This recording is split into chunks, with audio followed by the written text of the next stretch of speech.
네, 안녕하세요. 월간 클라이밋 4월 기후변화와 농식품 행사에 참석해 주셔서 감사합니다. 저는 소풍벤처스의 최예원 매니저라고 합니다. 날씨가 많이 따뜻해졌는데요. 올해에도 계속해서 온 오프라인으로 많은 참가자님들을 만나뵐 수 있으면 좋겠습니다. 오늘 행사에서는 공공, 민간 투자사, 농식품 스타트업 등 다양한 기관과 스타트업을 모시고 위기에 발빠르게 대응해 혁신의 기회로 만드는 농식품 산업의 다양한 주체를 소개하고 인사이트를 나누고자 합니다. 본 행사 시작에 앞서서 카카오 임팩트 클라이밋 프로그램에 대해서 간단히 소개드리고자 합니다. 소풍벤처스와 카카오 임팩트는 카카오 임팩트 클라이밋 프로그램을 통해서 기술로 기후 문제를 해결하는 혁신가와 스타트업, 다양한 전문가들이 지속적으로 연결되고 협력할 수 있는 기회를 마련하고 있습니다. 오늘처럼 매월 정기적으로 진행되는 월간 클라이밋 행사를 비롯해 대학 특강, 프레스데이, 연례 기후 서밋 등 다양한 생태계양 프로그램을 같이 운영하고 있습니다. 오늘 행사는 1부 전문가 발제, 2부 스타트업 케이스 스터디와 Q&A 세션으로 진행이 됩니다. 글로벌 농식품 전문 벤처캐피탈 트렌드라인즈의 안톤 위보 CEO가 아시아 지역의 농식품 투자 동향과 트렌드에 대한 인사이트를 나눌 예정이고요. 싱가포르 스타트업 지원 정부기관 엔터프라이즈 싱가포르의 펠린고 시니어 디벨롭먼트 파트너가 참석해서 공공 관점에서 지속 가능한 농식품 산업을 지원하고 있는 다양한 인사이트를 전할 예정입니다. 이어서 식물성 단백질 기반 대체 계란 솔루션 스타트업 메타텍스처와 도심 유휴 공간 업사이클링 에어로포닉스 모듈 솔루션 스타트업 스트레인지 플래닛의 사례 발표가 이어질 예정입니다. 본 세션 시작 전에 간단한 참가자 안내사항을 함께 알려드리도록 하겠습니다. 행사 중에 질문이 있으실 경우에는 줌 채팅창을 이용해 남겨주시면 감사하겠습니다. 그리고 본 행사의 발제 자료는 행사 종료 후에 만족도 조사를 완료하신 분에 한해서 별도로 공유될 예정인 점 함께 참고해 주시면 감사하겠습니다. 그리고 참가자 편의를 위해서 오늘 실시간 통역 서비스가 제공이 되고 있습니다. 한국어로 진행되는 세션은 영어로 진행되는 세션은 한국어로 통역이 됩니다. 통역된 음성으로 청취하기를 원하실 경우에는 지금 줌 화면 하단에 통역 기능을 선택해 주시고 청취하기를 원하시는 언어를 클릭해 주시면 됩니다. 통역사의 음성이 아니라 그냥 일반 발표자의 음성을 듣기를 원하시면 이 기능 자체, 원본 오디오를 선택해 주시고 이 기능 자체를 꺼주시면 됩니다. 네, 그러면 오늘 행사를 공동으로 주최하고 있는 소풍벤처스와 카카오 임팩트의 두 호스트를 소개하도록 하겠습니다. 네, 안녕하세요. 저는 소풍벤처스의 조윤민 파트너입니다. 참석하신 분들은 많이 알고 계시겠지만 소풍벤처스는 2008년에 시작한 국내 최초의 임팩트 투자사입니다. 여러분이 많이 아실 저희 포트폴리오는 소카, 텀블벅, 잘한다 등이 있습니다. 저는 현재까지 140개 넘는 스타트업에 투자를 했고요. 50개 이상의 기후 스타트업에 투자했습니다. 저희가 기후에 진심인 만큼 기후 투자뿐만 아니라 기후 생태계 활성화를 위해 적극 노력을 하고 있습니다. 이 노력은 저희가 혼자 하고 있지는 않고요. 저희 훌륭한 파트너와 함께 하고 있습니다. 보시는 것처럼 카카오 임팩트가 저희의 파트너이죠. 카카오 임팩트는 기술과 사람이 만드는 더 나은 세상이라는 모토 아래 다양한 임팩트 사업을 진행하고 있습니다. 작년부터 소풍벤처스와 카카오 임팩트는 기후테크 분야의 스타트업 창업과 발굴을 위해서 그리고 기후테크의 저변을 확대하고자 임팩트 클라이밋 이니셔티브를 함께 해오고 있습니다. 올해도 계속해서 파트너십을 이어가면서 더 크고 규모 있는 임팩트를 만들어 가려고 합니다. 오늘 이 자리에 카카오 임팩트 홍진아 팀장님이 나와 계십니다. 간단하게 인사 한번 부탁드릴게요. 네, 안녕하세요. 들리시나요? 네네, 들립니다. 네네. 네, 안녕하세요. 카카오 임팩트에서 일하고 있는 홍진아라고 합니다. 아까 조윤민 파트너님이 또 소개해 주셨듯이, 네, 카카오 임팩트는 2018년에 만들어진 카카오의 기업 재단이고요. 기술과 사람이 만드는 더 나은 세상을 꿈꾸면서 사회 변화를 이끌 수 있는 기술 기반의 사업을 기획하고 또 운영하는 일을 하고 있습니다. 저희가 기술 기반의 다양한 주제에 그 관심을 가지고 있었는데 작년부터 기후 위기를 또 주요한 사회 문제의 하나로 보고 기술을 통해서 기후 위기에 어떻게 대응하고 또 적응할 수 있을까 고민을 시작했습니다. 근데 마침 소품벤처스에서 임팩트 클라이밋 네트워크를 함께 만들어 보자고 제안을 주셔가지고 작년 5월부터 기쁜 마음으로 힘을 보태고 있습니다. 이 문제는 더 많은 힘들이 모여야 풀리는 문제라고 생각하는데 그런 의미에서 오늘 이 자리에 모이신 모든 분들이 저희와 함께 문제를 풀어나갈 수 있는 분들이라고 생각하고 있고 그래서 이 자리를 빌려서 미리 감사를 전합니다. 특히 싱가포르의 전문가들과도 머리를 맞댈 수 있어서 더 뜻깊은 것 같아요. 네, 저는 일터박 동료라는 말을 좋아하는데 오늘 이 자리가 한국이랑 또 싱가포르의 일터박 동료가 생기는 자리가 되면 좋겠다는 생각이 듭니다. 네, 카카오 임팩트 역시도 기후 문제를 푸는 지구인이자 여러분의 동료로 역할을 잘 해보도록 하겠습니다. 와주셔서 모두 감사합니다. 네, 좋은 말씀 너무 감사합니다. 앞으로도 의미 있는 무브먼트를 같이 해나가면 너무 좋을 것 같습니다. 그러면 이제 본격적으로 시작을 하려고 하는데요. 간단하게 파트너사를 소개해 드릴게요. 저희 앞서서 최혜원 파트너님께서, 매니저님께서 소개를 해주셨지만, 오늘 저희가 특별하게 두 분의 스피커를 모셨습니다.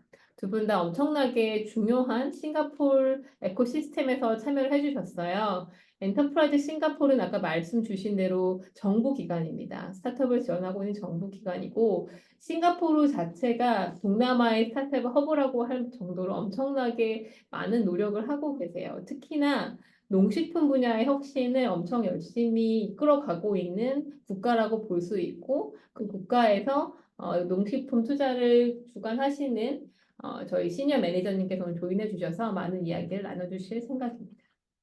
그리고 트렌드 라인즈는 싱가포르에 가게 되시면 좀 반드시 만나보셔야 하는 네임드 VC 중에 하나예요. 싱가포르와 이스라엘 거점으로 글로벌하게 농식품 투자를 하고 있고요. 오늘 세션을 통해서는 아시아 지역의 농식품 투자 트렌드에 대해서 이야기해 주실 예정입니다. 네. 그래서 저희가 이렇게 오늘 행사 타임 테이블대로 진행이 될 예정이고요. 제가 이제 첫 번째 스피커를 소개해 드리도록 하겠습니다. So Anton, I'd like to introduce you, our very first speaker today. So Anton is the CEO of Trendlines Agri-Food Innovation Center. So please welcome Anton together. Anton, the stage is yours now. Thank you, Yunmin. Okay, I will share my screen.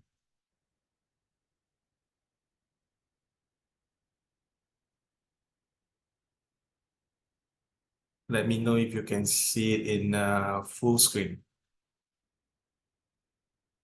Yeah. Okay, great. Hi, good afternoon, everyone. My name is Anton, and I'm part of Trendlines Agri-Food Innovation Center. We are a little bit about us. We are a subsidiary owned by the Trendlines Group, which is a Israeli headquartered company, but listed in the Singapore Stock Exchange. And as a group, we have invested in 24 agri-food tech companies worldwide. And I will share about a few of them in the presentation. And for today's context, what I'll be sharing is more of our insight about the opportunities as well as the challenges when we look at Southeast Asia as an agricultural and a food production market. To give you the demographic about Southeast Asia, I think this is important because this will be where you will figure out where the opportunities lie.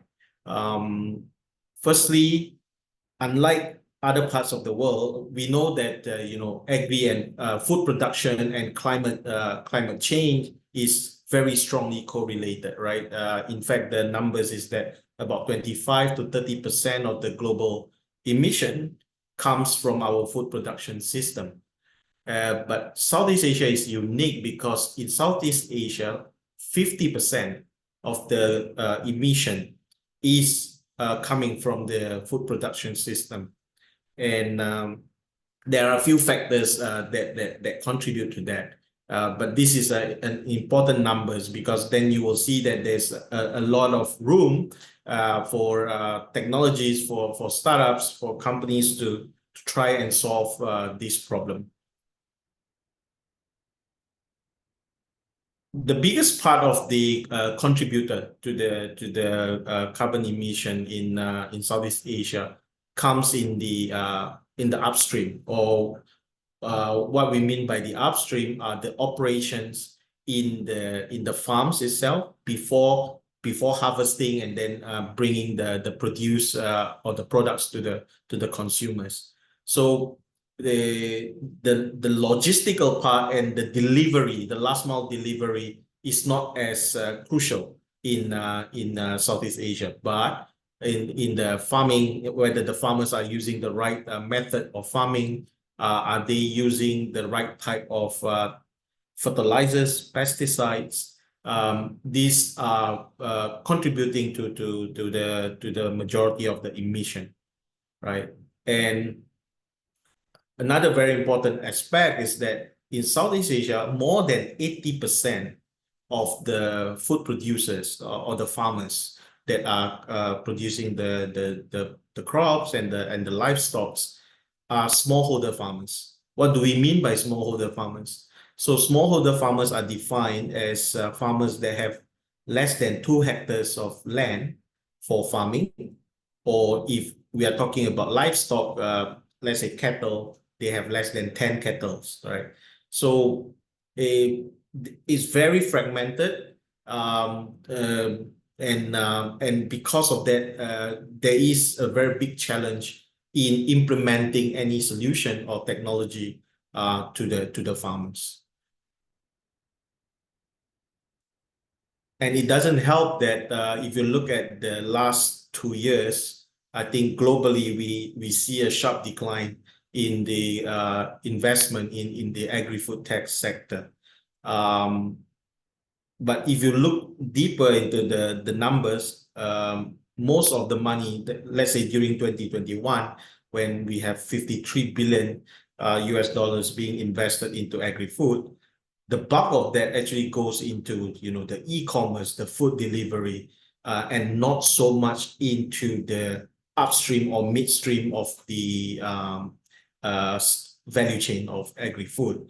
And I think the key reason is because we know that the upstream and midstream is a much more difficult problem to solve.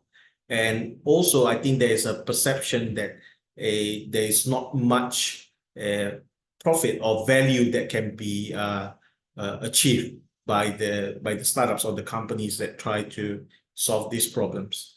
But I would beg to differ about this, because if you look at Southeast Asia, there is really a very big opportunity here for tech adoption, because majority again of the farmers here are very low in adopting technology, and because of that the potential is huge. And even any I would say simple technology, if implemented correctly with the right model, can show a big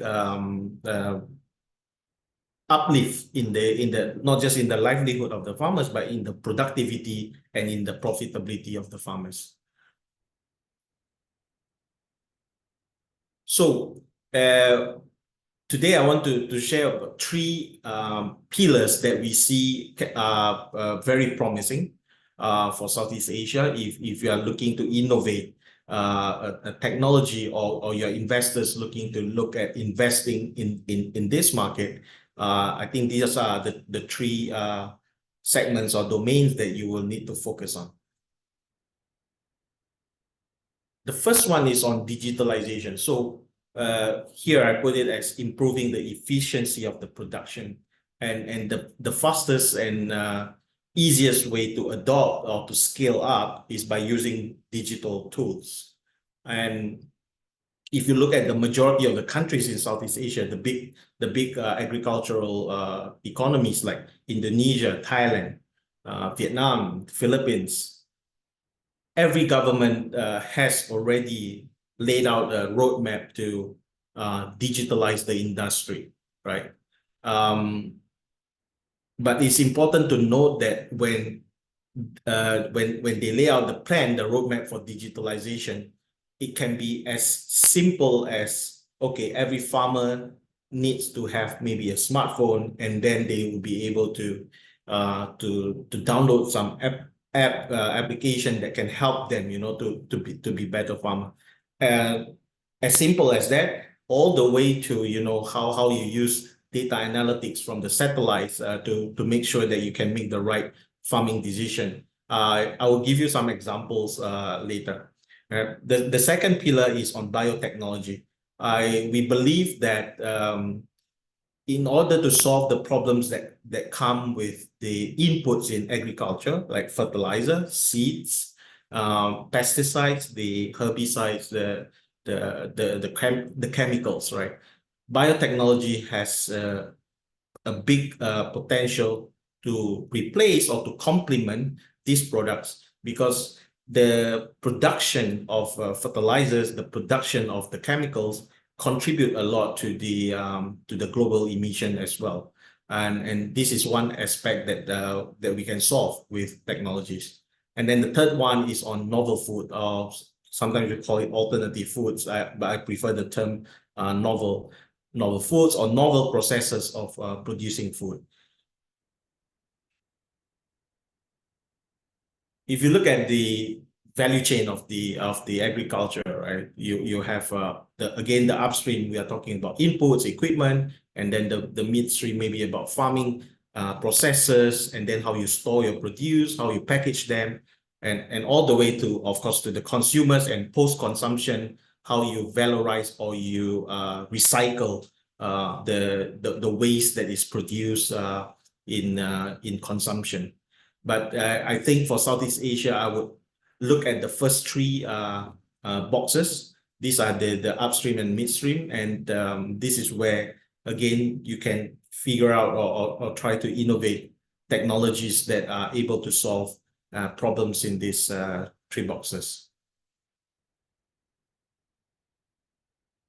It's important when it comes to the innovation of technology, you need to consider these three aspects. One is that the mentality of the farmers, especially we are talking about the smallholder farmers, these are farmers that are not wealthy farmers, right? They live from hand to mouth. Every season, the money is put back into the farm, and if they fail just one season, they will get into spiral of debt, and they cannot get out of that. So whatever technologies that are delivered to them need to be able to show the result almost immediately, or at least at the end of the season.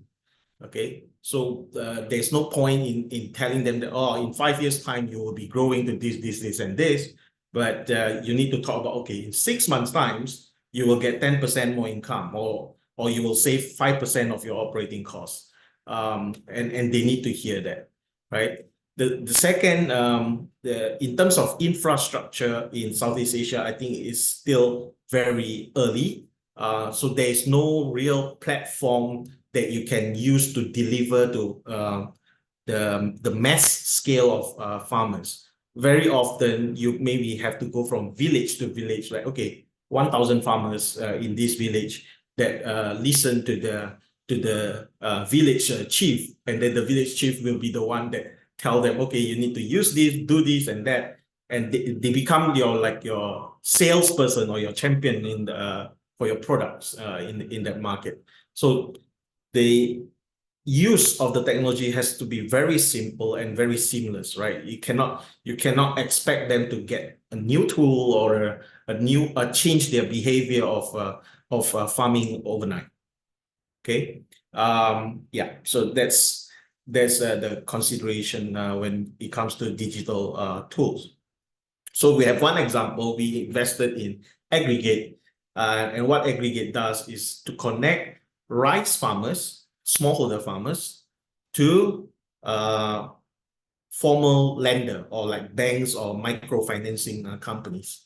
And the way they do it is to make sure that the risk of monitoring the farmers, onboarding the farmers as a customer is all done by Aggregate. And then Aggregate has a pool or a database of these farmers. They go to the lenders, and the lenders can then make the decision, okay, I want to lend to maybe the top 1,000 farmers in your database, and Aggregate will be the one executing the transaction.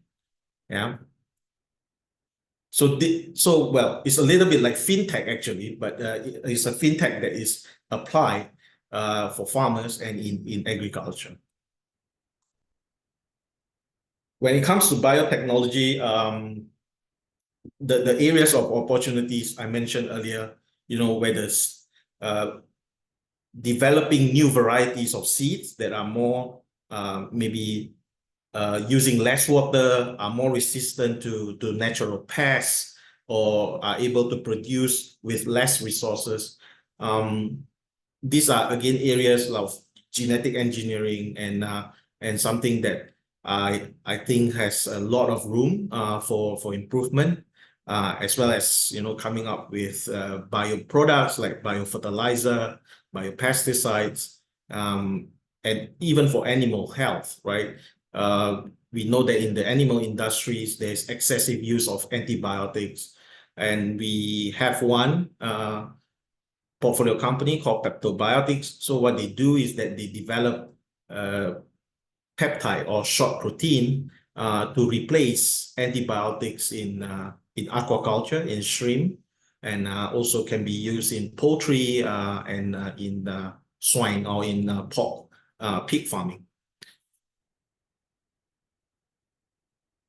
Lastly, on the third pillar, I think on novel foods, this is also an area where Singapore has a very strong ecosystem and infrastructure. I believe that Pearlene will elaborate more on this later, but I think Singapore is a very good place when it comes to innovation on novel foods or novel food or novel manufacturing processes, right? So what are the examples? If you can produce functional ingredients using a different method. For example, we have one portfolio company that use fermentation to produce natural coloring for food application, right? So this will replace all the synthetic coloring that you see in your food packaging, something, and your food becomes more natural. And of course, with that, a healthier food product. Another example of a portfolio that we have is a company that uses tissue culture to produce cocoa chocolate powder, not the powder, but the butter and the chocolate ingredient, without having to grow the cocoa trees, right? Which we know to be not so sustainable in practices. So these are areas where I think there's a big push here in Singapore. Cultivated meat. I think one of the startups will be talking about that later. And this is I think, an opportunity that comes about because consumers are also changing their way of eating, their expectation of food, and the millennials, the younger generations, have very different expectation when it comes to food as compared to the older folks, right? So again, this is an opportunity that we see in Southeast Asia, where the population is growing quite rapidly. Okay, just a little bit about how we can support. If you are a startup that you are thinking of, how can I participate in the Singapore ecosystem? For us, Trendlines, we do run accelerator programs and in different theme, right? So we have food tech accelerator programs, we have ag tech accelerator programs, and we partner with different ecosystem stakeholders to deliver that. So if you are interested, you want to know more about the opportunities here in Southeast Asia, feel free to connect with us. We can elaborate more on the programs that we have. Besides, of course, the investment that we make. So that's it for me. We have a session later for Q&A. Feel free to ask me any question. I'll try to address that. Thank you very much. Thank you, Anton. Very interesting to see three trends, and thank you for sharing your accelerator program. Okay, so let's move on to Pauline. So we have our second speaker from Enterprise Singapore. I'm looking forward to hearing about the innovative ecosystem in Singapore. Pauline? Hello, hi everyone. Hold on, let me share my screen.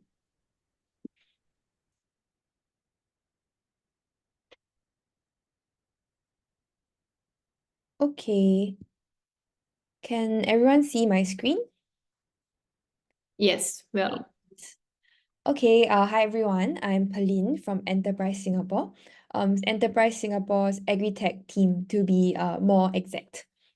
So Enterprise Singapore is actually part of a larger family in Singapore under the Singapore government, under the Ministry of Trade and Industry. So we also work with other agencies such as the Enterprise Development Board, our science agency A*STAR, as well as the food agency, Singapore Food Agency. So what we do is really, we are a public economic agency chartered to promote enterprise development by fostering enablers to transform, innovate, and internationalize. We aim to develop Singapore into a leading agri-food tech innovation hub by working with like-minded partners from public, private, and people sectors. So I think Anton has touched on some of the trends earlier in his sharing, but we have identified 4 mega trends that are currently driving the economic opportunities in this space. The first one is demographic shifts. We see that the global population is projected to reach 9.7 billion by 2050, and there will be a challenge to feed this population. International trade shifts as well also threaten food security and disrupt food supply chains. At the same time, our natural resources are depleting. And for example, more than 30% of the world's fish stocks are overfished already. And this is further worsened by climate change. So erratic weather patterns, changing rainfall, and rising temperatures are challenging the agricultural yields worldwide. Southeast Asia is actually one of the most vulnerable regions to climate change. Weather shifts can lead to a multifaceted crisis, spanning droughts, floods, food shortages, livelihood destruction, and inflation issues. Therefore, it is not a surprise that Southeast Asia is also a fast-growing region for climate tech investment, especially for upstream innovations that can address agri-food challenges. We expect that the demand for climate-resilient agricultural solutions will continue. So Singapore is in the heart of Asia, and we are also well connected to the world. We have 27 FTAs and economic partnerships in force with 65 trading partners. So FTAs, free trade agreements, are like superhighways that connect Singapore to major economies and new markets. With these FTAs, Singapore-based exporters and investors enjoy benefits like tariff concessions, preferential access, and faster entry into markets, as well as IP protection. Not only is Singapore strategically positioned, we are also considered one of the region's best in terms of innovation and economic competitiveness. We are also internationally recognized for innovation. As you can see here, we are consistently ranked highly in innovation and for our startup ecosystem, both in Asia and globally. So our vision for Singapore is to be Asia's agri-food tech hub, to lead the region's transition to a climate-resilient agri-food system. We hope that Singapore can be the launchpad to develop climate resilient solutions that can address Southeast Asia's challenges. We have identified some key focus areas, mainly focusing on technologies that have strong commerciality and climate impact.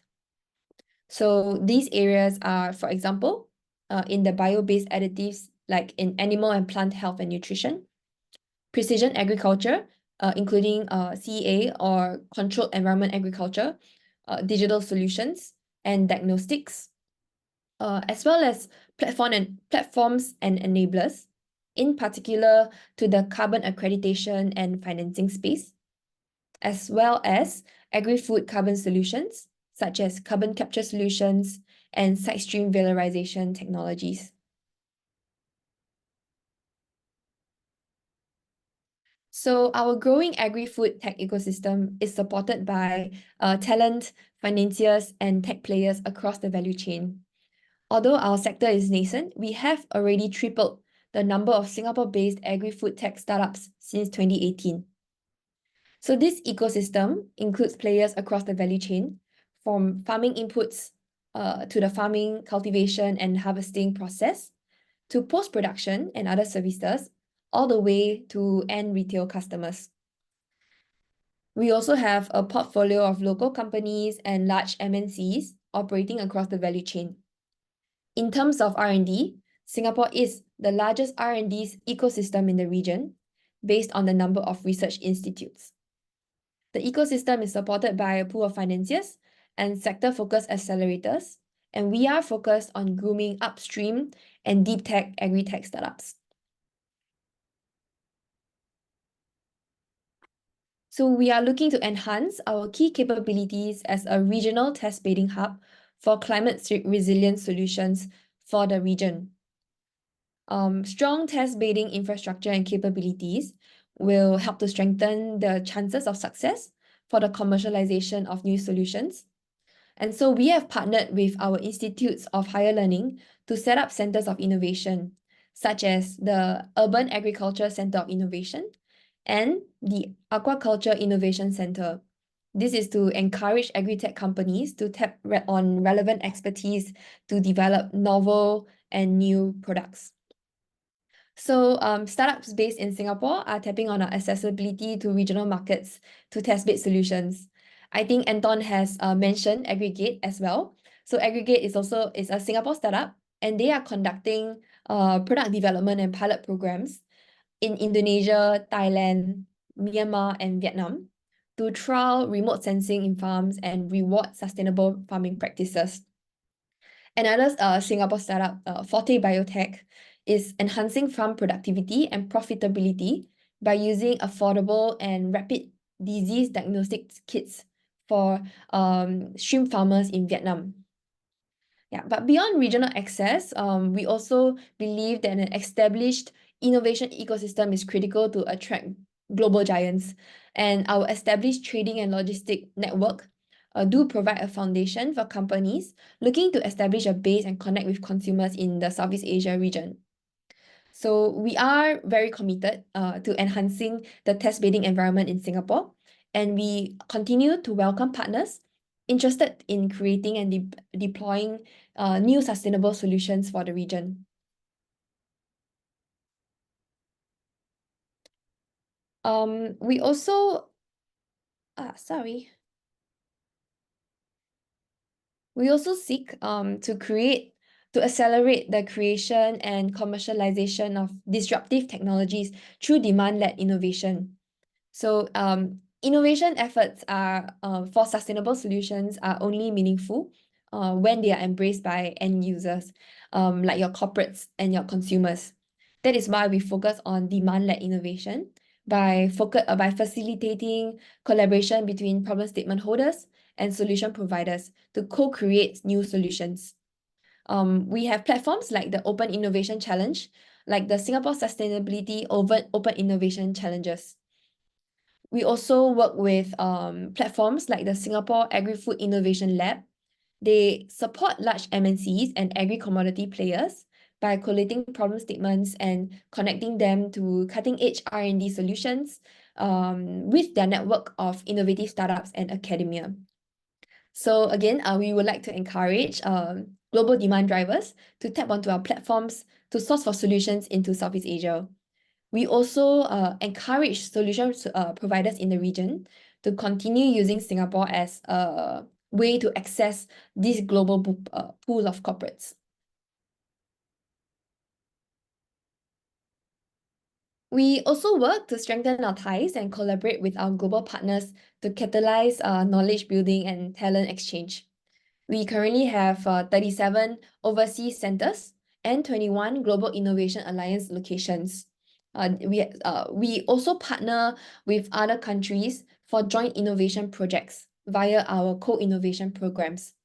So these co-innovation programs support Singapore companies to collaborate with cross-border partners on joint R&D projects. Our membership into the Eureka Network also offers our companies the opportunity to co-innovate with entities across 45 other countries. So I would like to end off my presentation with a quick summary. Yeah, global partners are welcome to come together with us and grow with our agri-tech industry to build a climate resilient system for Asia. So there are a few ways that we can collaborate.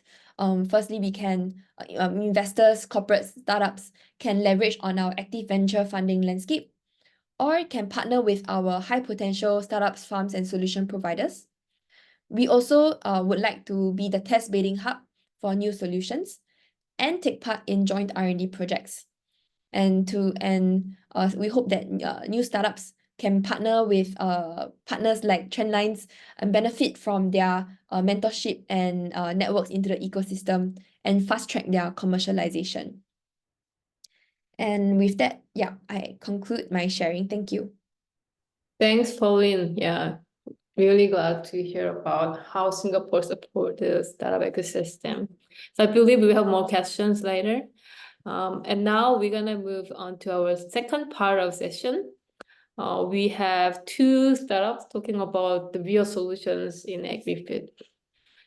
저희 이제는 두 번째 파트로 넘어가도록 하겠습니다. 한국 스타트업 두 분을 만나볼 예정인데요. 메타텍스처 먼저 만나보도록 하겠습니다. 메타텍스처의 문주인 대표님입니다. 네, 안녕하십니까. 메타텍스처 대표 문주인입니다. 이번에 좋은 기회로 월간 클라이밋에 저희 기업 소개드릴 수 있어서 정말 감사드립니다. 메타텍스처는 식물성 원재료로 계란 대체식품을 만들고 있는 회사입니다.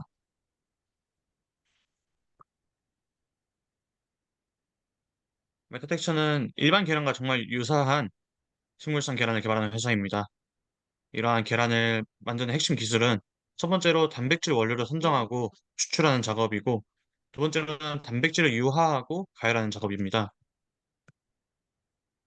그래서 저희는 날계란을 만드는 회사는 아니고 계란을 한번 가열한 형태를 제조하여 판매하고 있는데요. 제품군은 크게 네 가지로 분류할 수 있습니다. 첫 번째로 알 모양을 유지한 채 가열된 알 가열 제품, 두 번째로 알을 깨트려서 모양을 성형한 가열 성형 제품, 그리고 액상 제품과 제과 제빵에 쓰이는 분말류 제품이 있습니다. 지금은 이런 대체 계란을 개발을 해서 김밥이나 볶음밥, 샐러드, 쿠키빵 등 다양한 레시피에 적용해보고 만들어보고 있습니다. 그리고 우리 제품에 대해서 장점 요소들도 또 나열을 해봤는데요. 우리 제품의 강점은 대량 생산, 합리적인 가격대, 또 공급 안정성, 위해 안전성이었습니다. 어, 제품이 대량 생산이 용이한 계란이며 가격대는 계란 소매가보다 20% 정도 낮습니다. 그리고 공급량도 안정적으로 제공이 가능했습니다. 무엇보다도 조류나 살모넬라 같이 계란에서 발생하는 미생물학적, 화학적 위해 요소로부터 안전한 매우 깔끔한 대체 식품을 만들게 되었습니다. 이상으로 간략하게 회사 소개를 마치고요. 메타텍스처가 기후 문제에 공헌하고자 노력했던 과정에 대해서 설명을 드리겠습니다. 저는 2022년 2월에 설립한 회사인데요. 저는 스타트업에서 기후 적응의 솔루션 사업의 시작은 대표자의 마인드에 의한 비전과 미션 수립으로부터 반영된다고 생각을 합니다. 저는 식품공학을 전공하면서 초기에는 단순하게 대체식품을 잘 만들고 싶다라는 작은 야망에서 시작을 했습니다.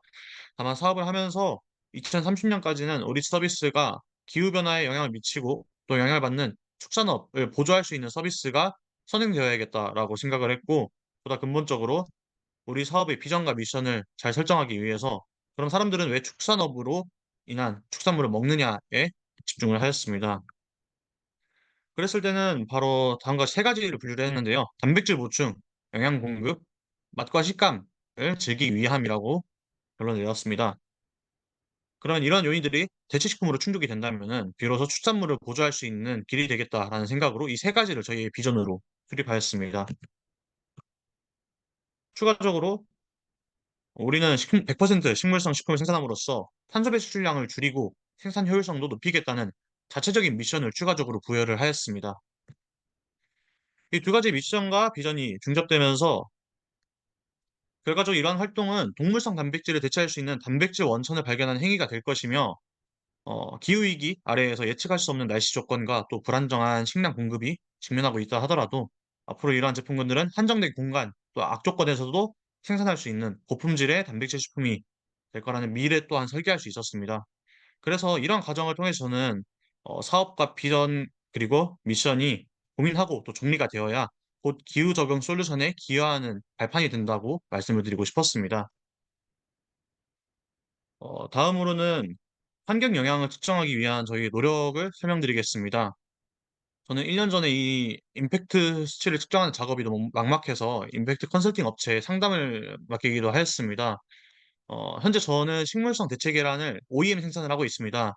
그러다 보니 표준 LCA를 통한 자체적인 환경 평가가 불가능한 상황이기 때문에 공식력 있는 자료나 임팩트를 대안적으로 제시하는 메타 연구 또 오픈 데이터를 통해서 기대 목표를 현재는 추정하고 있습니다.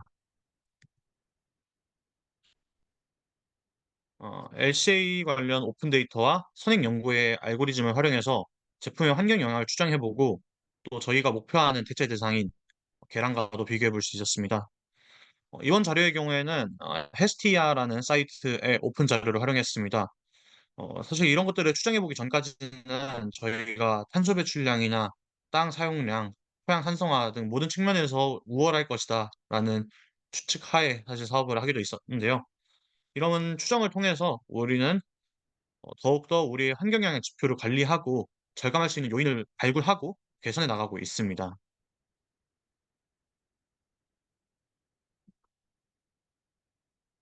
다음으로는 이러한 기후 적응을 위한 상품 등이 타깃하는 시장에 대해서 설명을 드리겠습니다. 역시나 저희가 타깃하는 시장은 축산업 분야이고 현재는 그중에서도 양계업입니다. 작년 한 해 동안 한국도 마찬가지겠지만 미국, 일본, 스페인, 네덜란드 모두 계란 가격이 50% 이상 인상이 됐습니다. 그래서 뭐 해외에서는 뭐 계란 위기나 계란 인플레이션이라고도 말할 정도로 매우 심각한 문제인데요. 이런 부분을 대체식품으로 또 타개하고자 했습니다. 그래서 지금 저희가 판매하는 대체 계란은 가격 요소를 조금 낮췄다는 차별점을 두고 있습니다. 그래서 소매가로 팔리는 계란보다 20% 정도 절감을 해서 판매를 하고 있고요. 그래서 주로 식품 기업이나 요식업체에서 많이 구매를 해서 사용을 하고 있습니다. 보시는 것처럼 이제 CU는 한국의 대표적인 CVS 업체인데요. 여기서 볶음밥이나 샌드위치, 초밥 출시를 했었고요. 또 작년 한 해 동안 해외 냉동김밥 정말 인기가 있었는데요. 국내에서는 육류 통관 문제로 고기나 계란이 수출이 불가했습니다. 그래서 순- 채소만 수출할 수 있었는데 저희가 거기에 계란을 하나 더 추가함으로써 냉동김밥에 품목이 되었습니다. 어, 되게 짧지만 이상으로 메타텍스처가 한국에서 기후적응 상품을 만들어가는 과정, 또 목표와 비전을 설립했던 과정에 대해서 간략하게 설명을 드렸습니다. 발표할 기회 주셔서 정말 감사드립니다. 감사합니다, 대표님. 사심을 약간 담아서 말하면 먹어봤는데 너무 맛있었다는 참고하시면 좋을 것 같습니다. 네. 그럼 저희 감사드립니다. 네. 다음으로는 스트레인지 플래닛의 맹도 대표님 만나 뵙도록 하겠습니다. 대표님 계신가요? 네. 네. 네. 프레젠테이션 해주시면 됩니다. 어?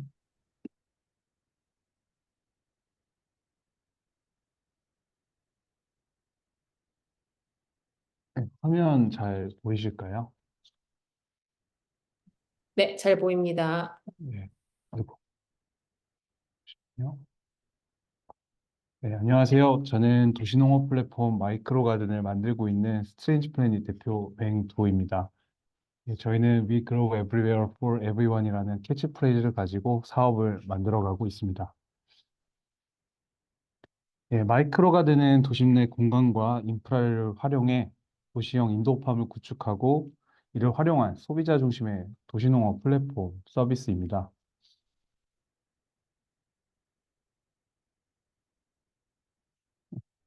저희는 건물 내 공간뿐 아니라 그 공간 내의 폐에너지 그리고 인프라를 재활용함으로써 효율적인 인도어팜을 구축하고 있습니다. 네, 우측 사진은 저희가 실제로 구축한 사례를 사진으로 첨부해 봤습니다.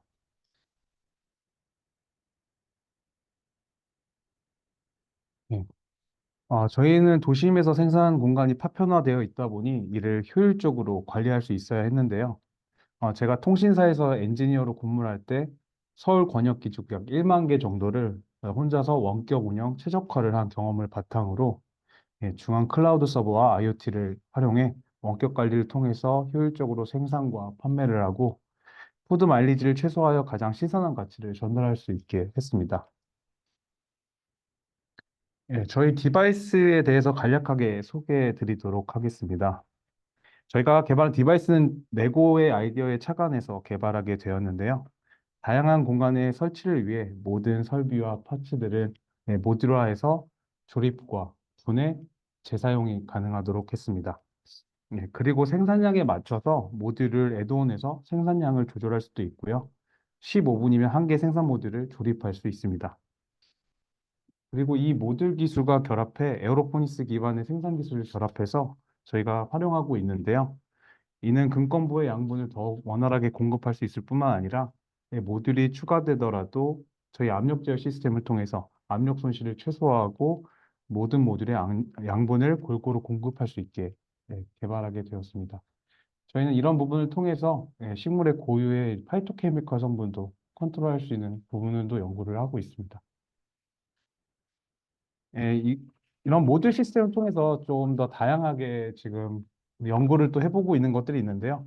근데 개인한테 모듈을 할당해서 커스터마이즈 생산할 수 있도록 이제 각 모듈을 컨트롤할 수 있는 연구도 진행하고 있고요. 요거 앞에 보이는 그림은 저희가 이제 컨셉 도면으로 만들어 놓은 부분입니다. 실제로 이런 컨셉 도면들을 제 테스트 공간에서 실제로 테스트한 영상을 잠깐 보여드리도록 하겠습니다. 식물마다 이렇게 각각 다른 크기의 스테이지들별로 생산하고, 이 오른쪽에 보이는 깻잎은 좀 더 큰 깻잎, 그리고 아래쪽에는 스테이지가 다른 또 다른 깻잎들, 그리고 또 보이시는 이제 바질 같은 것들은 좀 작은 잎의 깻잎들을 양분을 조절하고 해서 마지막에 보이시는 건 이제 상추까지 이런 식으로 저희가 테스트 공간에서 이런 재밌는 실험들을 하고 있고요. 오른쪽에 보이시는 사진은 저희가 앞서 말씀드렸던 것처럼 모듈을 애드온해서 생산량을 조절하는 디바이스의 사진을 첨부해 놓은 것입니다. 어, 에어로포닉스 기술에 대해서 간략하게 설명드리면요. 물과 양분을 이제 고압으로 압축해서 파인 미스트 형태로 금건부에 공급한 형식의 기술을 말하는 겁니다. 이렇기 때문에 물과 비료의 사용량은 혁신적으로 줄일 수 있고요. 실제로 토양 대비 약 40에서 50% 정도 생산 속도가 빠른 것을 증명할 수 있었습니다. 네, 저희는 마이크로가든 서비스가 어떻게 환경에 기여할 수 있는지에 대해서 말씀드리도록 하겠습니다. 네, 모든 나라에도 같은 문제가 있겠지만 한국 기준으로 좀 설명을 드리면 폐기되는 농식품의 양이 연간 20조 원이고 이 중 57%가 유통 과정에서 폐기되거나 사용되지 못하고 있습니다. 이를 하나로 계산하면 약 11조 원 정도가 되는데요. 또 한국은 경상도와 전라도에서 생산량의 55%를 차지하고 있는데 소비하는 인구의 대부분은 수도권에 있어 이제 운송 과정에서 발생하는 탄소 배출 역시 연간 35만 킬로그램에 달하고 있습니다. 네, 뿐만 아니라 농업을 위해 사용되는 농업용 폐비닐들 그리고 실내 농업을 하기 위해 활용되는 원자재 역시도 탄소 배출의 주범이 되고 있는데요. 마이크로가든은 푸드 마일리지를 최소화함으로써 농식품 폐기와 유통 과정을 줄이고 그리고 재활용 가능한 디바이스와 공간을 활용함으로써 앞선 문제들에 대해서 기여할 수 있을 것이라고 생각하고 있습니다. 저희가 그 많은 농업 분야 중에 하필이면 도시농업을 해야 되는지에 대해서 간략하게 말씀드리고 싶은데요.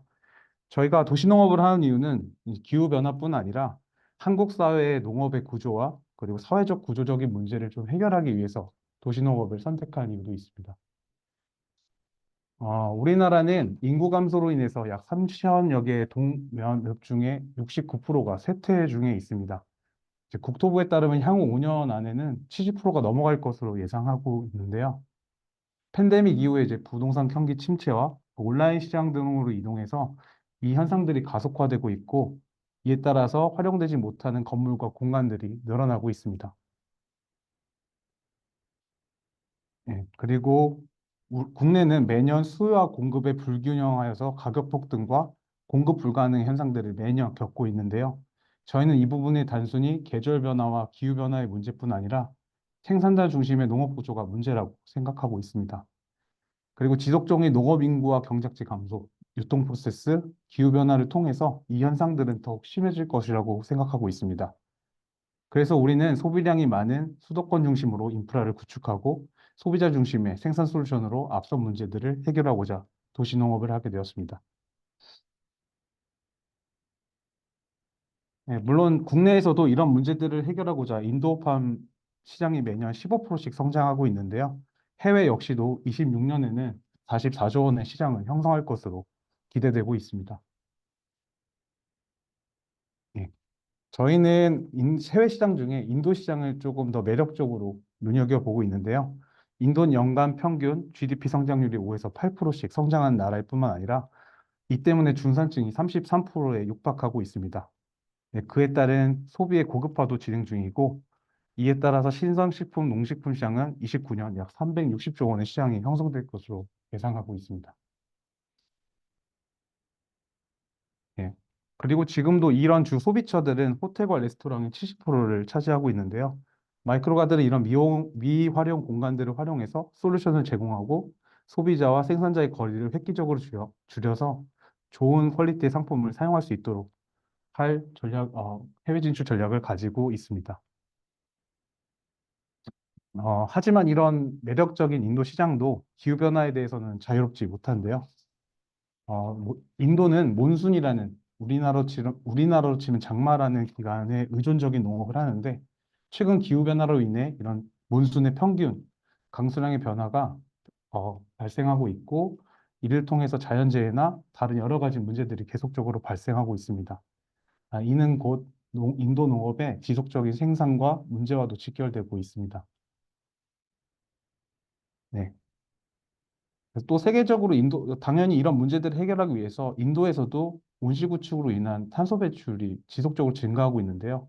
인도의 온실구축으로 인한 탄소 배출은 세계에서 두 번째로 높습니다. 이는 지속적으로 문제가 될 것으로 보이며, 우리 마이크로가드 솔루션이 이 부분을 통해서 좀 해결할 수 있을 것으로 기대하고 있습니다. 짧게나마 제가 생각하는 미래 농업의 방향성에 대해서 좀 말씀드리겠습니다. 저희는 앞으로 생산자 위주의 대량 생산 농업에서 농업과 서비스가 결합한 소비자 중심의 농업으로 진화할 것으로 예상하고 있습니다. 그래서 저희도 소비자들을 위해서 마이크로가든을 만들고 있습니다. 그래서 저희 마이크로가든의 비전은 마이크로가든이 통신망처럼 인프라가 구축되고 거기서 푸드 마일리지를 최소화해서 팜 투 테이블을 실현하고자 합니다. 이를 통해서 새로운 도시농업의 기준을 만들고 도시농업 플랫폼 서비스가 되는 것을 저희의 사업의 비전으로 가지고 있습니다.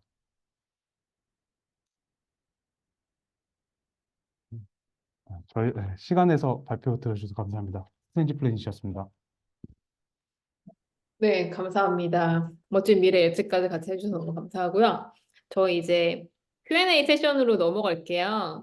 지금 질문 남겨주시는 분들이 종종 있으신데 편하게 남겨주시면 커버 가능한 선에서는 답변을 드리도록 하겠습니다.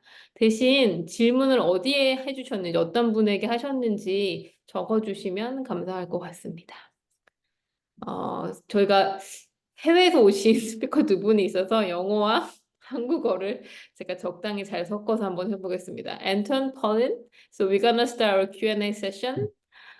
Since most of the audiences are Koreans, I'll try to mix English and Korean. So hopefully, I'll ask, of course, ask questions in English to you guys, but so for other two guests, I'll ask questions in Korean. So I think you can also use the translation function on Zoom. So hopefully that help you to engage with us better. Yeah. But I'll start with you guys. So I have a few prepared questions, but since we have questions on the chat, I'll start with the questions from the chat. Trend line, I think Anton, you're actually popular. So there were two questions I've seen. The first question from Hansol Bae, asking about he was The wondering measurement. how, yeah, you can read, but I can read for the Okay. audience. So he was wondering how the agri-food sector in Southeast Asia today measures the emissions and the impact of the emission reducing efforts. So he wants to know how it's happening. So can you answer? Yeah, thanks for the question. I think right now in Southeast Asia is still very early or premature stage about when it comes to the quantifying how much the emission is and then what is the impact. And the reason is because when we look at startups, one is that it is a very costly exercise to try to figure out or to do an accurate measurement of your carbon emission, and then after you deliver the product or the technology, what is the impact or the savings or prevention. Normally they will do a fundamental like life cycle analysis, right? Of okay, from my product from beginning and then comparing with whatever references that is already available. And then they will make an estimate. Okay, if you use my product or if you use my technology, this is the potential savings. Only when the company is requested by certain types of investors, right? An impact investor, for example, that has a mandate that they can only make investment if you reduce certain amount of carbon emission. Only then normally the startups will go through that exercise. But for now, I think it is more at just a big picture concept that if we are thinking of, for example, okay, I reduce certain amount of chemical fertilizer usage. Naturally, we already know that, okay, that will help to mitigate or to reduce emission. But by how much and what exactly is that amount, I think is still not that important currently. But it will increasingly becoming more important because I do know when I talk to fellow other investors, I think in a 2 years time, 3 years time, it will be a characteristic that you will need to meet before they can make an investment into your company. So yeah, soon I think that will be a requirement. Okay, thanks for actually sharing the perspective from the investors. Pauline, if you have anything to add about this emission related government regulation, please do. If not, we can skip. So let me know. No, not much. Yeah, I think similar actually, Anton. So ESG guideline becoming more and more strict, so it can be applied to all the small companies in Korea in a short time. So that will be coming, but not yet. Same here. Yeah. And there are another question to you, Anton. So you mentioned about there is a decline in the investment, right? So the question is about what do you think the reason for the decrease in the investment after reaching to the 53 billion in 2021? Yeah, and then the question also is the reduction also happening in the Southeast Asia region? So that's maybe the critical question. Yeah, I would say that that year of 2021 when we saw the peak of the investment, because of two reasons. One is that we categorize like the example I gave, right? E-commerce, delivery of food as part of agri-food Yeah. technology, right? And during that year when COVID was at the peak, all these companies that are doing that the delivery and all are really growing, like exponentially. So a lot of money went into that. So I would say that there is a sharp decrease, but just rather that year was particularly a unique year, right? But of course, now that everybody is living out of COVID already, then it start to correct itself again, and then investors are looking especially into what is a hard ag tech or food tech rather than just consumer tech. I would call them a consumer tech, right? But yes, they're dealing with food and produce. So yeah, I think that is the case. So Uh, yeah, go ahead. Don't go ahead. Yeah. So whether it will increase, I think yes, it will steadily increase again because more and more, not just investors, but companies and even consumers realize that whenever we talk about sustainability, climate change, nowadays we can't run away from food, right? Or food production system. Again, the numbers is between 25 to 30% of global emission, second only to maybe energy generation, is from our food production system, right? So if the mega trend is that people will becoming more aware and concerned about climate change, about sustainability, then even those investors that are not specialized in agri and food will eventually make investment into these sectors. So I'm seeing that there will be for sure an increase. Like I know a few investors in Indonesia that is a generalist investor, into fintech, into your cyber tech, and now when they think about ESG or sustainability, the first thing that comes to their mind, okay, agriculture and food. What are the good startups that I can invest in? So I think there will be more of such kind of money that comes into the sector. So you read my mind, right? So you knew my second question. It was about whether you think about it increasing or not. Yeah.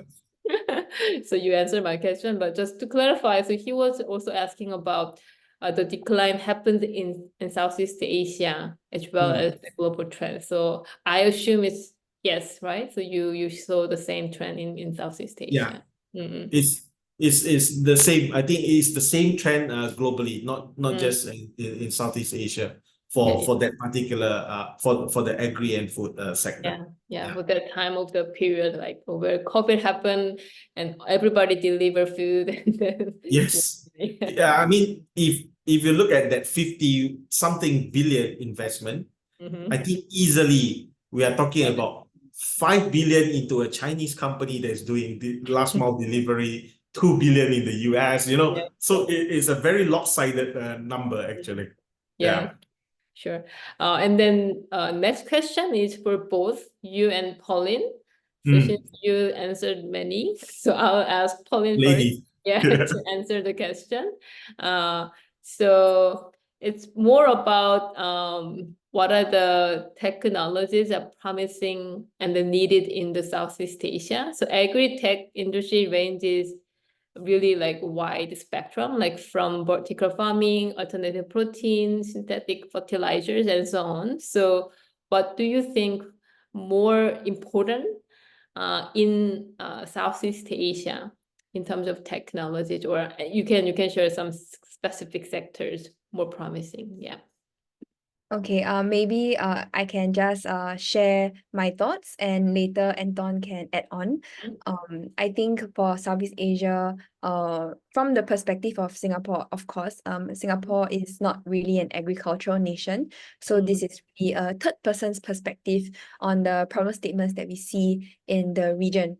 And I think something that we see quite clearly in Southeast Asia is that there's a lot of smallholder farms that may not have access or maybe may not actually even need really deep tech or expensive technologies to adopt. Actually, the solutions that some of these farmers may wish to adopt may be actually low tech in nature, things that can be really low hanging fruits to prevent diseases, or to increase yield. So what we see actually is quite promising is in the platforms. If there is a way to, not so much like digital platforms, but a way to kind of aggregate some of these smallholders and help them adopt certain technologies, or even better, to access financing. For example, platforms that can support the carbon accreditation, or maybe giving them access to the carbon markets, for example, so that they can unlock certain financing that will then they can then invest in their farms for tech adoption. So I think that is one of the promise statements that we will be really interested to address. If you consider some urgency in the market, what would be then the sector that you think promising or increasing? I mean, the finance may be very important, but the urgency from the farmer's perspective, what would be the technologies or solutions are needed? Maybe this question I have to redirect it to Anton. Okay, cool. Okay. I think when we look at the market here, you can broadly categorize into two, right? Two main ones. One is we are talking about the smallholder farmers, right? And you have to remember their demographic. These are farmers that have low education level, doesn't have good financial resources, and these are the types, right? And of course they have different the problems associated with their practices.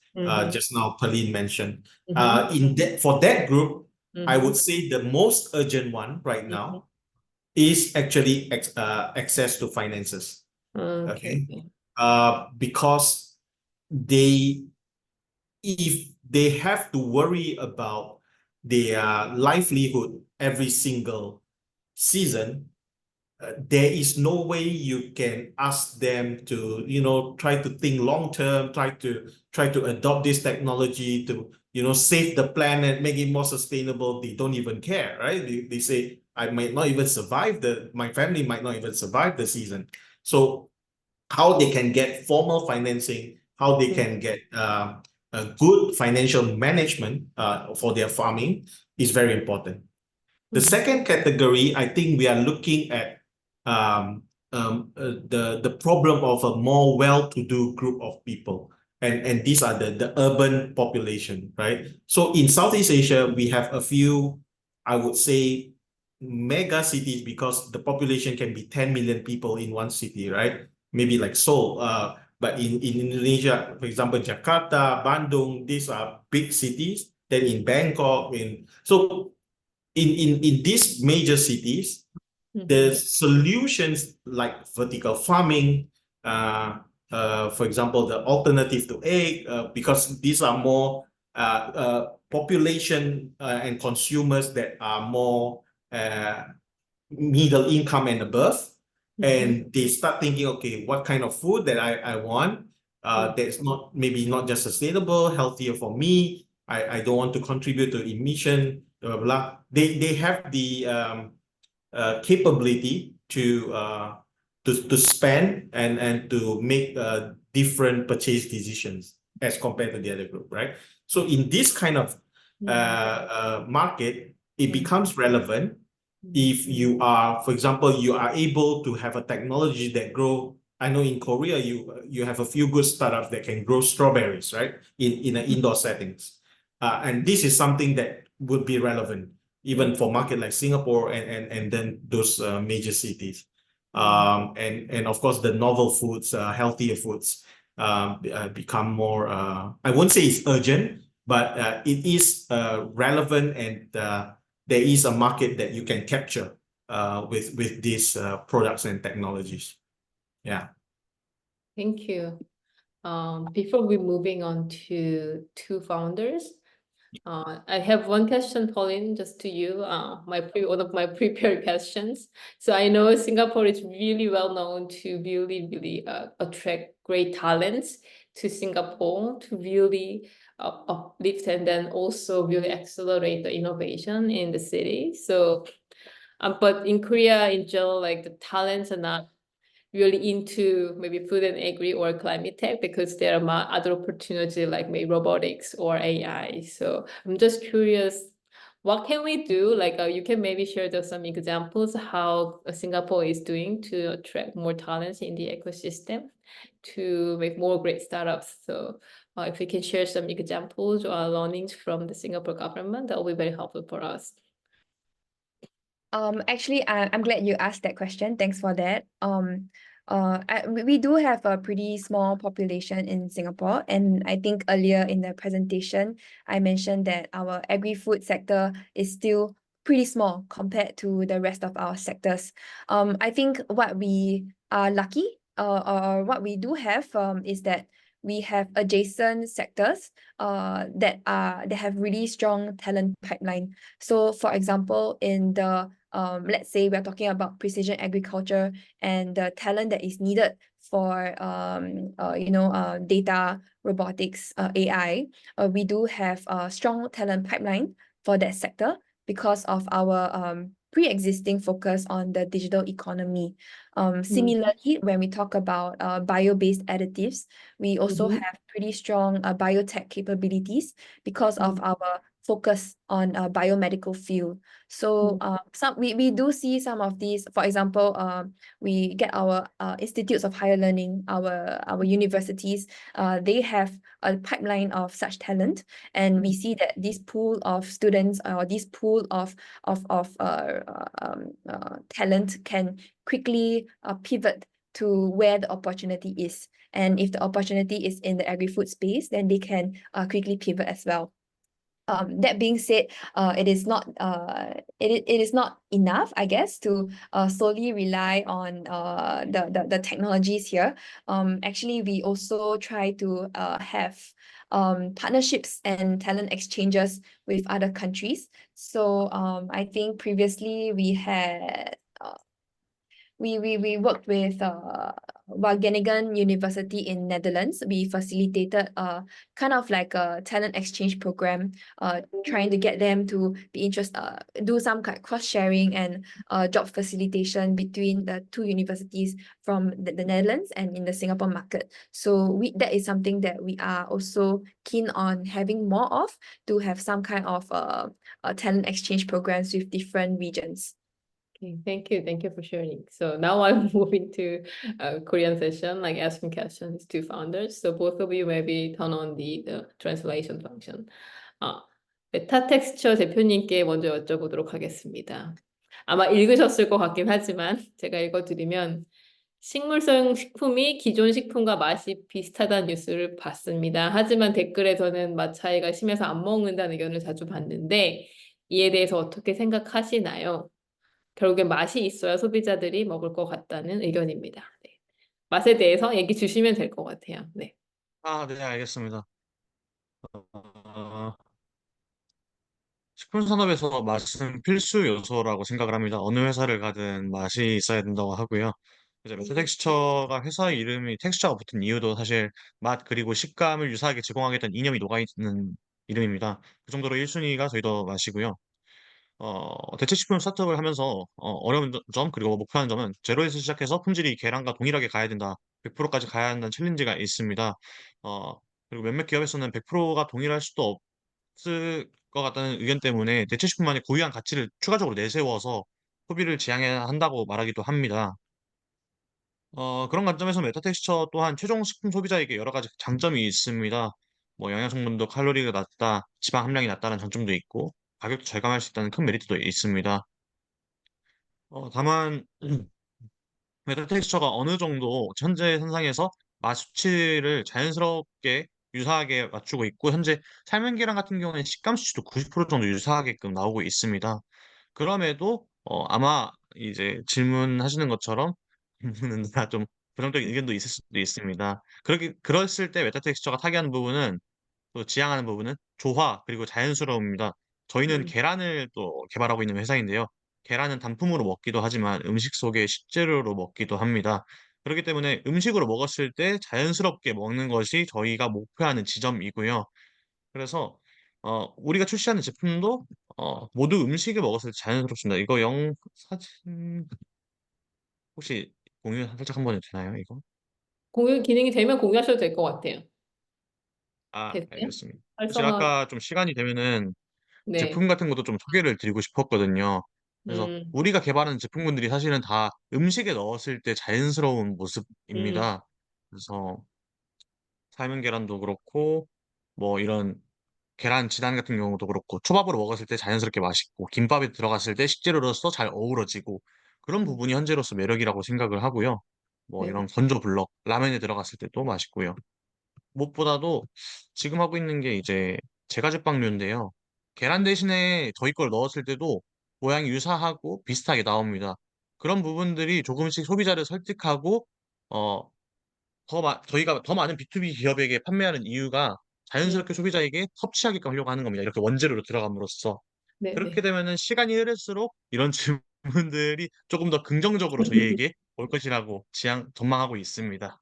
네. 일단 맛도 유사하게 만드시고 다른 것과 같이 만들어졌을 때 또 그 조화가 잘 이루어지게 포인트를 두고 계시고 플러스로 기존 계란이 가질 수 없는 뭐 영양소라든지 좀 부가가치를 추가하시려고 노력하고 계시다라고 답변 주신 것 같아요. 감사하고 두 번째 질문까지 같이 드릴게요, 대표님께.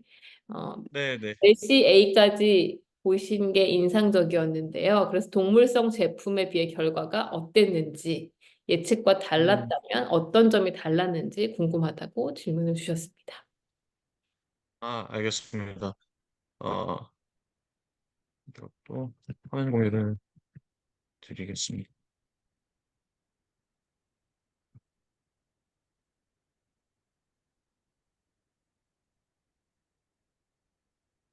보시면은 저희가 LCA의 오픈 소스를 참고하여서 수치화를 좀 했습니다. 사실 이거를 만들기 전에는 저희가 주로 탄소 배출량만 측정을 했었고요. 탄소 배출량은 원재료만으로도 절감이 가능하다라고 확인을 하고 있었습니다. 다만 LCA 자료를 했을 때는 의외로 이제 땅 사용량에 음. 애로사항이 좀 있었습니다. 그래서 토지 사용량을 좀 절감할 수 있는 작물들로 변경을 해야겠다. 이 자료를 만들면서 생각을 했었고요. 어, 네네. 원래 음. 노른자에 녹두가 많이 들어갔습니다. 녹두가 약 50% 이상 함유했었는데요. 이 자료를 확보한 이후에 원재료를 녹두에서 병아리콩으로 변경을 했습니다. 병아리콩이 녹두보다 수확량이 더 좋아가지고 그걸로 변경한 부분이 있습니다. 음. 네, 생각하지 못한 부분을 좀 발견해서 좀 방법을 바꾸셨던 게 인상적이네요. 네네. 네. 그러면 스트레인지 플래닛 대표님께 질문 드리도록 하겠습니다. 배양액 재순환이 가능한 지속 가능한 스마트팜의 핵심 중 하나라고 생각하는데 이쪽 관련된 전략이 있으신지 궁금합니다. 어, 네. 이 질문 보고 좀 어떤 의도로 질문하셨을까 좀 많이 생각을 했는데요. 그래서 첫 네네. 번째로 우려하셨던 부분이 그 부분인 것 같아요. 아무래도 이제 음. 농업에서 배양액으로 쓰는 것들이 이제 화학 성분이 나붙고 이제 그런 것들이 이제 수도관을 통해서 이제 배출됐을 때 이제 수질 오염을 발생하고 녹조 현상 같은 것들을 이제 발생하니까 이런 것들에 대한 문제를 어떻게 해결하고 있냐에 대해서 네. 질문을 해주신 것 같거든요. 이제 그 포커싱으로 네네네. 조금 대답을 좀 드리자면요. 네네. 저희는 당연히 이제 식물의 양액들을 재사용해서 피드백해서 저희가 양분을 재공급하고 있는데 그 토양 농업이랑 이제 기존에 이게 이렇게 토양이 없이 재배하는 것들의 차이점은 뭐냐면 토양은 기본적으로 그 미생물 같은 어떤 기본이 토양이 가지고 있는 완충 작용들을 하기 때문에 거기서 일정 부분 오염이 되더라도 어느 정도 다시 재생할 수 있는 능력이 있거든요. 그래서 배양액들은 오래 쓰다 보고 이러다 보면 이제 오염에 굉장히 취약해집니다. 그러면 어느 일정 수준은 이제 이것들을 버려야 되거나 아니면 또 재사용할 수 있는 여러 가지 장치들을 해야 되는데 저희 같은 경우는 첫 번째로는 그, 물탱크라고 하죠. 이제 물탱크에 쪽에 있는 부분에 물의 양을 굉장히 적게 가져가요. 첫 번째 이유는 식물들이 어느 정도 크게 되면 이제 증산작용이라는 걸 하게 되는데 거기서 자연스럽게 공중으로 배출되는 것들이 굉장히 많아집니다. 그러면 저희가 거기서 한 10% 정도만 이제 버리거나 재사용할 수 있는 것들을 만드는데요. 재사용하는 방식들은 거기에 이제 UV 등이라든가 필터 등의 방식들을 활용해서 조금 더 이제 그 균이라든가 이걸 좀 완화시키고 그것들을 이제 저희가 보통 가드닝 하시는 분들 있잖아요. 그런 것들을 이제 또 담아서 저희가 그런 것들을 조금 더 거기다 사용하게 되면 이것도 영양분이 남아 있기 때문에 거기서도 재활용이 충분히 가능하거든요. 네, 그래서 100% 재활용을 할 수 있지는 않지만 그런 식으로도 재활용도 하고 저희가 최소한으로 버리는 것들의 시스템을 만들어 놓고 운영 중이다. 라는 게 좀 대답이 되셨으면 좋겠습니다. 계획이 있으시다라고 생각하고 최대한으로 활용을 잘 하고 있다. 네네. 두 번째 질문도 조금 어려울 수도 있을 것 같은데 작년에 에너지 가격 상승 등의 영향으로 수직 농장 스타트업들이 경영 위기를 겪고 있다는 이야기를 많이 네, 들었는데 그냥 현황이 맞는 것인지 설명이 듣고 싶으셨던 것 같아요. 그래서 현황에 네네. 대한 얘기랑 뭐 관련해서 대표님의 스타트업의 장점도 같이 얘기해 주셔도 좋을 것 같습니다. 네네. 네네. 당연히 이제 이런 에어로팜이라는 최근에 큰 이제 기업이 무너지는 걸 저희도 봤고요. 저는 개인적으로 이 사업을 하기 전에 당연히 스마트팜 스타트업에서 좀 몸을 담았던 기억이 있고, 지금 현재 인도어 팜들이 가지고 있는 문제점을 해결하고자 이제 마케팅 과제를 만들게 되었는데요. 말씀하신 내용 일단 답변 먼저 드리면 에어로팜 같은 이제 최근에 그런 것들이 에너지 비용 상승으로 인해서 조금 경영난에 어려움을 겪는 건 사실이고요. 마이크로가드는 조금 다른 측면인 것 같습니다. 이제 어떤 측면이냐면 저희는 공간을 그 인프라를 그대로 활용하기 때문에 이런 기업들이 초기 비용이 들어가는 비용보다 90% 이하 낮춘 비용으로 저희가 설비가 가능하고 저희가 그 모듈 금액을 따로 보여드리지는 않았는데요. 저희 기준 저희가 직접 개발하고 만들었기 때문에 한 개 생산 모듈당 원가는 70만 원에서 80만 원 사이 정도밖에 되지 않습니다. 그렇다 보니까 이제 BEP 달성도 굉장히 빠르게 되고요. 그리고 두 번째로는 저희가 어떤 공간들을 만들어서 투자를 하는 것들이 아니라 기존 공간들에 어떤 사업체 안에 들어가거나 이제 거기서 같은 이제 냉난방 시설을 같이 쓰고 또 저희는 이제 추가적인 시설만 하기 때문에 이런 부분에 있어서 아까 말씀드린 좀 더 경제적인 부분에 있어서 저희가 그런 걸 극복하고 있다. 그라는 게 첫 번째 대답이고 두 번째로 이런 기업들이 조금 어려움을 겪었다라는 문제 중에 하나가 제가 생각했을 때는 아까 말했던 유통 프로세스 같아요. 지금 농업을 저는 4년 동안 회사 다니면서 병행을 했었는데 실제적으로 농민들이 받는 금액과 소비자들이 사가는 금액 차이가 어마어마하게 되거든요. 그래서 어쩌면 이 스마트팜, 그러니까 인도팜이라는 기술이 접목된 농업들이 기존의 농업의 방식으로 싸우려다 보면 분명히 계속 문제가 있다. 그러면은 이게 어떻게 가야 될까라고 보면 저희가 해결하고자 하는 방식은 D2C, 그러니까 바로 커스터머에게 전달하고 저희도 그만큼의 가치에 대한 밸류를 받아가자. 그두 번째는 초기 비용을 낮춰서 아까 말씀드렸던 에너지 비용이 상승하더라도 어떤 여러 가지 장치들을 통해서 저희가 당연히 그런 것들 계산해 놓고 사업을 하고 있다라고 이해해 주시면 좋을 것 같습니다. 네, 감사합니다. 의도치 않았지만 너무 저희가 정확하게 타임을 맞춘 것 같아요. 그래서 여기서 이제 마무리를 하면 될 것 같고요. Anton, Pauline, I think we're gonna wrap up today because time's up. We are quite punctual today on time. So thanks for joining us today. It was really, really good, great to seeing you here and then hearing your insights today.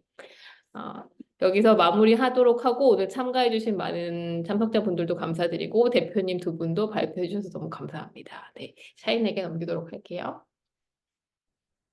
네, 오늘 마지막까지 남아서 행사에 참석해 주셔서 너무 감사드립니다. 저희가 매월 정기적으로 월간 클라이밍 이벤트를 진행하고 있는데요. 보다 나은 행사를 만들어 가기 위해서 참가자분들의 소중한 의견과 피드백을 받고 있습니다. 지금 화면에 보시는 QR코드를 통해서 만족도 조사를 완료하실 수 있고, 만족도 조사 완료해 주신 분에 한해서 저희 연사님들의 발제 자료가 별도로 공유될 예정이니까 참고해 주시면 감사하겠습니다. 네, 오늘 행사 참석해 주셔서 진심으로 감사드립니다. Thank you for your participation. Please complete the satisfactory survey for attendees for like receiving some beneficial comments and feedbacks from the participants. Thank you so much. 샤인 화면이 안 보여요. 잠시만요. 혹시 보이시나요? Anton, Pauline, you can leave. Thank you.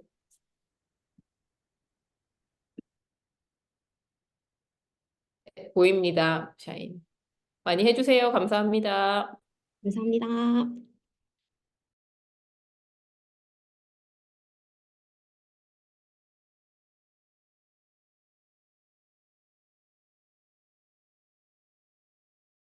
대표님들도 나가셔도 괜찮습니다. 수고하셨습니다. 네. Pauline, Anton, you can leave. You can stay or you can leave.